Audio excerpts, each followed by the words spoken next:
Okay, I'm going to demonstrate how you're going to fold your or gown, or if you have jackets at home, you can use that one for your return demonstration. Okay, so this one is the outer portion of the scrub. This one is the inner portion. Okay, it's just the same. You have the jacket with what do you call this? A hem, garterized one. Okay. This should be the outer portion. This one here is the inner portion.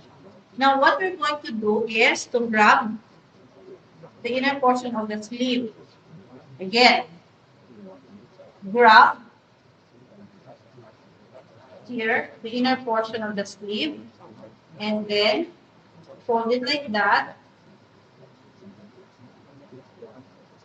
and then just fold, just like when you're going to fold your clothes, and you make sure that they are aligned. Of course, you don't have in by using your jackets, you don't have this tie. So with your OR gown, you have the ties. I'm putting it inside the OR gown. Same here. Fold it like this. It's just the same with your jackets. Okay? Fold it like that. Fold the ties inside. And then the tie here inside also.